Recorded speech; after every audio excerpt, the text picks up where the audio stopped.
Welcome to AKAPAD's Audio Audacity Podcast. I'm Peter A. DeLuca, also known as AKAPAD. We're talking Dark Phoenix today, but not exactly, we're not talking about the movie. We're getting into something a little bit deeper. So let's just hit that intro and get to it.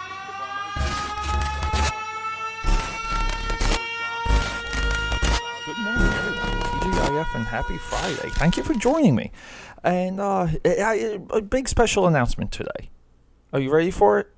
The sleeper has awoken, because during this gestation period of the podcast, and just the way I've pre-recorded so much that I haven't even released it yet.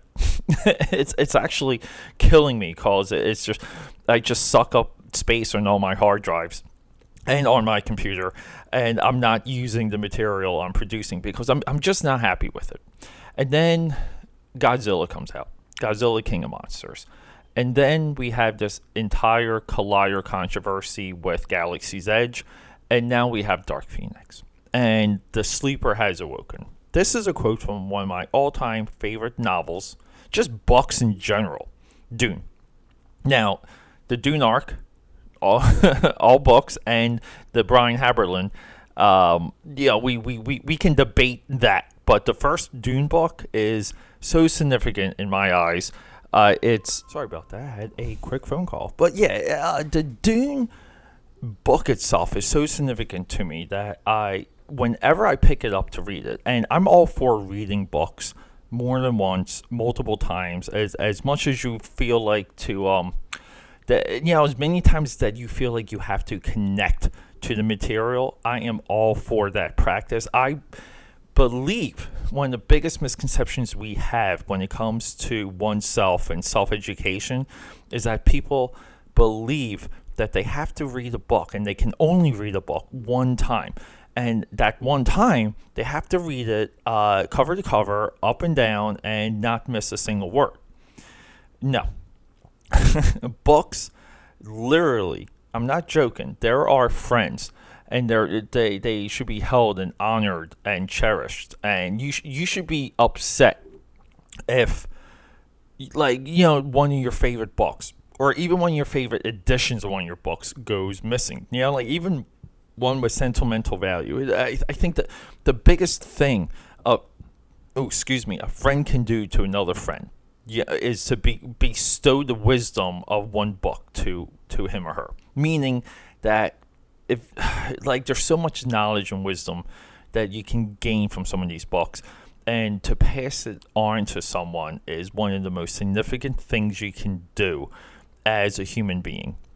But let's get into this fire now that is lit underneath my belly, because I'm truly taken aback at this Christian Harloff situation from Collider. Now, if you don't know what Collider is this conglomerate of geek culture, geek commentary.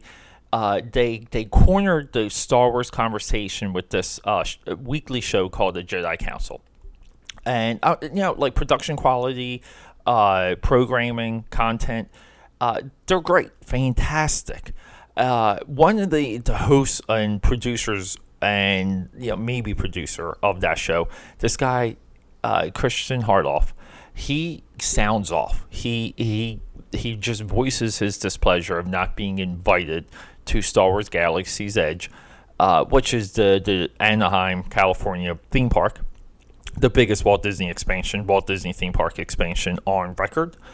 And he's upset that he's not there to cover it, that he's not there as a front row guest, and he feels like he's put enough skin in the game, enough time into Star Wars to get this.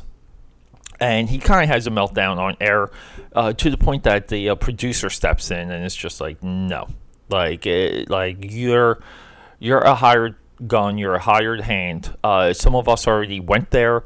We were invited, and we got coverage. We got some great interviews. We need you, Christian, to be a professional, do your job, and cover this. And he just refuses. So that's one. That's almost like strike one. Strike two is last week's Godzilla King of the Monsters, KOM, as the Twitter eyes are abbreviating it.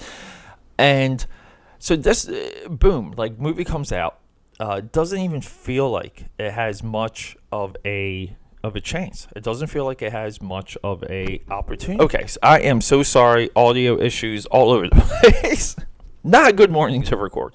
But Godzilla King of Monsters comes out, and it's immediately raked through the coals, and it's attacked for these platitude ideas. Not saying that there's like evidence behind these or a feeling behind these. But I will say this. Even the most horrendous movie, and I think these Hollywood blockbusters are not that.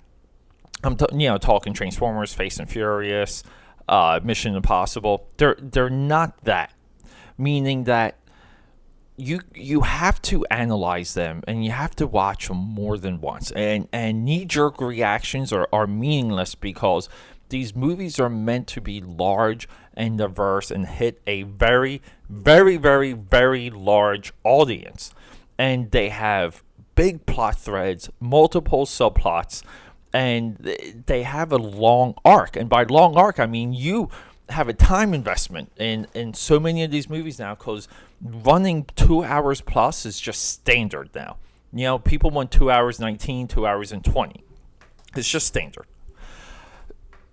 To absorb it and to critique it and to soak it into that level, first time viewing, I'm telling you, it's tough and it's not easy. And there's so many people out there that just want to act like this is the, I'm sorry, I'm playing with my sound here real quick. Here we go. Sound wave. Okay, looking good. There's so many of these people that they act like that they're on a high horse and they know more than you, and they can use these platitudes, and you, the consumer, you're just going to lap it up. You're just going to say, "Give me more, sir. I trust you. I trust your opinion." Now, these critics, and they're now shills. See, the Collider incident has exposed the shills. These shills, they have a benefit to collude. They work within a little bit of a whisper network, but they have a benefit to unify their voice and to have a singularity when it comes to that, because they know most likely that when they trash something, they're going to get more views. They're going to get more traction. The next suggested video is going to be the next reviewer trashing it, and you know what? You, as an audience member, you get a little bit of a dopamine drip when things are trashed, and it's the reality television constant drama, like producer programmer effect, and it's now affecting our very it's affecting our very perception, like the way how we look at film, the way how we balance it being, how much of it is art and how much of it is commerce. And they don't care. They don't approach it from that angle. They just all want to have the same opinion, and they want early viewings, they want early showings, and they want to be a part of the group that sees these things early. Now, I don't understand the need to see films early. If your opinion matters, if you have a true deep down voice in your opinion, and it's coming from a place of analysis, and it's coming from a place of knowing the time that the movie exists in, and what else that movie's rolling around in, culturally. It's, if you come with that angle, you're doing the benefit. You're doing the film review. You're doing the analysis. Your opinion by itself will be superior just off of the existence of those barriers, or that criteria. Now, we're getting into the Dark Phoenix. Who's it? Simon Kinberg? Allen Ginsberg? Let's see. Simon Kinberg. Writer, director, first time director. Hell of a movie to be a first time director on. Yeah, usually the Hollywood method would be, like we're going to give you a couple low hanging fruities, or you're going to have to go off on your own and finance your own movie, and just to kind of show us you know what's happening. Now, this guy's been a producer. He's been a writer for a long time. He's been on sets. He knows the deal. Sure, like he,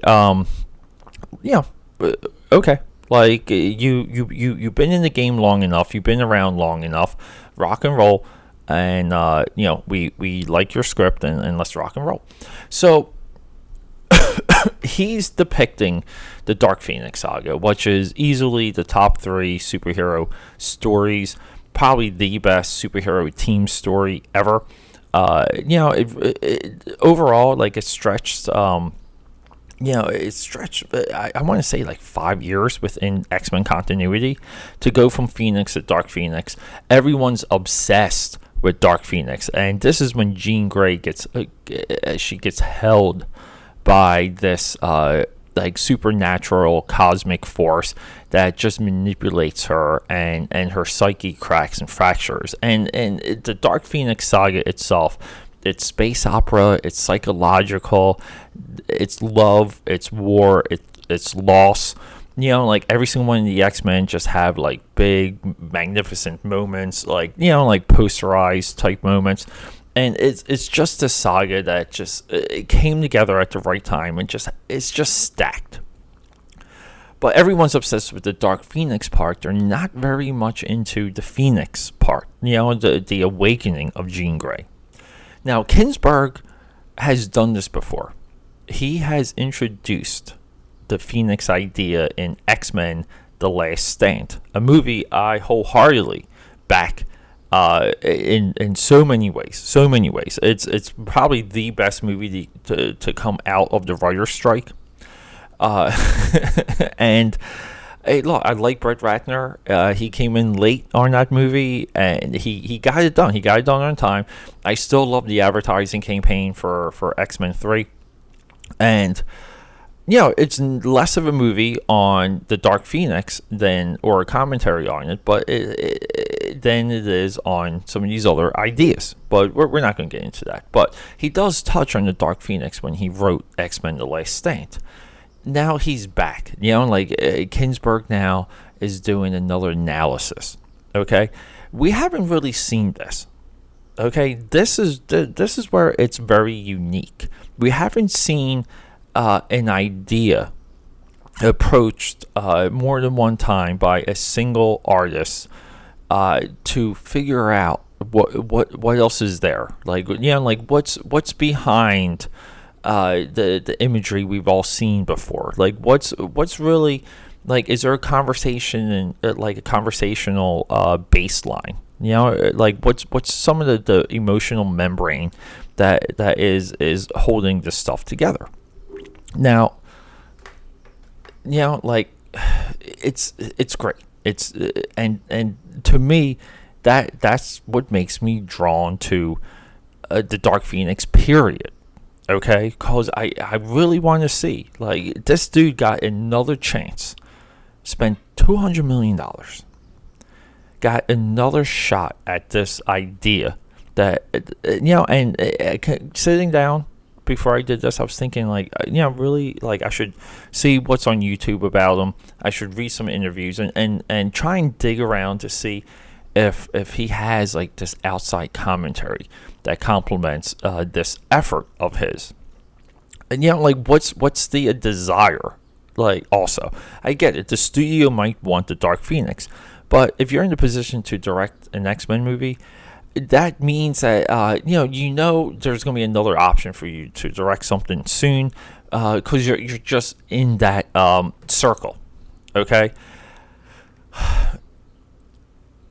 But that's not the case. No one's talking about that. No one is even connecting those dots when it comes to discussing Dark Phoenix. And why is that? Because it's easy to trash. Say it with me, everyone. It is easy to trash the movie. It's easy to act like that the special effects don't look special effect enough. Yeah, we've got an airplane stretching over. We can talk about this and we can talk about that. And look, go to YouTube yourself and listen to some of the initial reviews, and you tell me there's no collusion, because every single one of these people, every single one of these quote-unquote influencers, all say the same freaking thing. And they live in different parts of the country. And they've seen the movie at different times. Okay? If there's no collusion, if it's not like a little bit of a whisper network, then how's that possible? I don't buy it. So, the point of this conversation that I'm having with you is that going to see The Dark Phoenix this weekend, seeing it now, buying the tickets of Fandango as you hear my voice, all of this, you can vote against this practice by seeing The Dark Phoenix this weekend. And you can like it and you can not. Now, it's almost like the general practice is, okay, don't listen to critics. Okay? If you're going to see a movie, listen to your friends. And then, if you're going to like the movie, listen to yourself. I trust a friend's opinion to see something over any online critic, because that's who the movie's made for. I'm sorry, critic, the movie's not made for you. Sorry, shill, the movie's not made for you. None of this is made for you. This is made so we can make more money, stay in business, and maybe once in a while crank out a incredible movie that is financed from movies like The Dark Phoenix when they're successful. This is the cycle. And allowing outside opinion to penetrate our thought process, even our emotions, with people we've never met, people we really have no connection to. But they're kind of spewing hatred. Are they spewing lies? Yeah, potentially. But they're spreading bad news. They're spreading a bad word. You don't need that to make an opinion. The movie doesn't cost too much. You can go see the movie. You can make your own choice. Okay? Because seeing The Dark Phoenix is a vote against the shills. And The Dark Phoenix doing well. You know, Godzilla did 50 million. You know, without the shill attack, might have done 65. Might have done 12 million more, 15 million more. You know, and even to the point of Godzilla and the X-Men movies. Look. I will say this. The Godzilla cinematic universe is freaking working. How about that? The X-Men, this reboot that we're dealing with, greatest reboot in Hollywood history right now. We got First Class, Days of Future, Apocalypse, and Dark Phoenix. That's 4 movies. These are 4 movies you can just watch together, and you can string them together. You can watch them for 10 hours straight. Can you watch the 4 Avengers movies in that fashion? There is no connective tissue. You're confused. You're immediately confused when you watch Infinity War. That's 2 out of 4. You can't do it. You can do it with the X-Men, though. Similar characters, ideas, concepts. Sure. Is there an X-Men in the X-Men movies? There's not. Which is amazing that they film so many hours of content with this idea of what the X-Men represent and who they are and their struggles. Okay, it's just amazing in my eyes. If this is the end of this run of X-Men movies, which the box office is going to dictate that, because Disney doesn't want to Disney rather just continue a good money making thing. They rather do that. They don't want to restart the X-Men, okay? Because there's a huge investment that everyone has poured into the X-Men. And the X-Men is somewhat in people's gray matters. It's in people's brains the same as Pepsi is. When you think of soda, you think of Pepsi or Coke. When you think of superheroes, the X-Men are one of them. There's a huge investment here. I don't see Disney just wanting to toss that away. No. If the movie's successful, we will see more of this. If it's not, we won't see the X-Men for a very long time. And when we see them, we just might be over it. Because they sure as hell isn't doing anything within the comics. The X-Men comics are deader than disco. They're dead.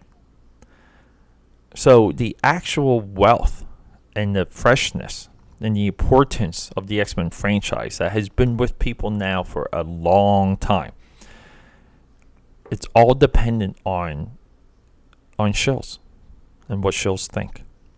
And all that effort is just going to get washed away, just blown off. And it's just not right. I'm going to go see X-Men Dark Phoenix this weekend, and I'm voting with my dollar. I'm voting against the Shills, and I'm going to form my own opinion. And I have social media to voice it. And I can like it and I cannot. But guess what, though? I'm making my own choice. That's it. Everyone. AKAPAD Audio Audacity, episode 203. I love you all. Have a great weekend. Rock and roll. Let's do this. And do me a favor. I get it. We're talking X-Men. But go out there and create something new for me. Because I'm doing it. I'm at the drawing table a lot. If you want to see what I'm doing at the drawing table, hit me up. Instagram, AKAPAD13. All kinds of cool new things, too, on my Twitter, AKAPAD. And yes, I have an upcoming Indiegogo, which is a fresh, new comic book with new characters, new designs, and a concept. A concept that, I love it. We'll talk more about that later. But have a good weekend, and let's do this. Thank you.